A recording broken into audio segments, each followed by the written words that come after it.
Praise the lord. ప్రభువైన యేసుక్రీస్తు యొక్క గొప్ప ఘనమైన నామములో అందరికీ ఈ ఉదయకాల సమయమున శుభాభివందనములు తెలియజేసుకుంటున్నా. ఈ దినం దేవుడు మనకిచ్చినటువంటి గొప్ప వాగ్దానం, అది కీర్తన గ్రంథం నుండి 71వ కీర్తన 19వ లేఖనము. దేవా, నీ కృప ఆకాశమంత ఉన్నతమైనది.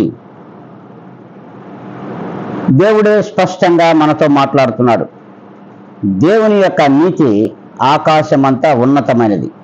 అంతేకాదు, ఆయన కృప ఎవరికి ఈ లోకంలో అందనిది. దేవుడు స్పష్టంగా ఇది మాట్లాడుతున్నటువంటి మాటలు. ఆ నీతికి మనము ఏమాత్రము తగిన వారిగా ఉన్నామా లేదా ఒక్కసారి ఆలోచించాల్సిన అవసరము రక్షణ పొందినటువంటి ప్రతి బిడ్డకు ఉన్నది.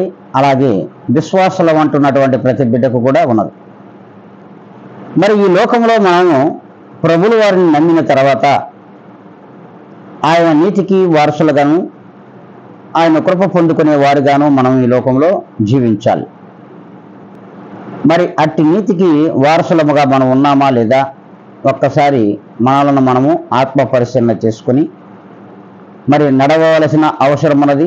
అది దేవునిలో నడిస్తే అది నీతికి మార్గమును సూచిస్తుంది అని దేవుడు అంటున్నాడు. మరి ఆ రీతిగా మరి ప్రతి విశ్వాసి, ప్రతి క్రైస్తవ కుటుంబము ఉన్నదో లేదో పరిశీలించుకోవాల్సిన అవసరం ప్రత్యేకంగా క్రైస్తవ జీవితమునకు ఉన్నది. మరి ఆ రీతిగా ఈ దినం నుండి అయినా సరే ఉందాము అనుకున్నట్లయితే అందరూ తలలు వంచండి, కళ్ళు మూసుకొని ప్రార్థనలో ఏకీభవించవలసిందిగా ప్రభువు నామములో అందరినీ కోరుకుంటూ ఉన్నా. పరిశుద్ధాత్మ దేవుడా, నా ప్రభువా, మీ పాదములకు వందనములు, స్తుతి స్తోత్రములు చెల్లించుకుంటున్నాం. ప్రభువా, మీ యొక్క నీతి ఆకాశమంతా ఉన్నతమైనదిగా ఉన్నది. ప్రభువా, ఆ నీతిని అందుకోగలిగినటువంటి ఆ శక్తిని, మరి అట్టి స్థిర విశ్వాసమును మీలో మా అందరికీ దయచేయమని బ్రతిమలాడుకుంటూ, నా తండ్రి, ఈ ఉదయకాల సమయంలో ఈ ఛానల్ వీక్షించినటువంటి ప్రతి ఒక్కరిని కూడా మీ పాదముల దగ్గర పెట్టి మీ చేతులకు నేను అప్పగించుకుంటూ ఉన్నా. నన్ను నేనుగాను మిక్కిలిగాను అతి మిక్కిలిగాను తగ్గించుకొని యేసు క్రీస్తు నామములో అడిగి వేడుకొని ప్రార్థిస్తున్నాను మా తండ్రి. ఆమెన్.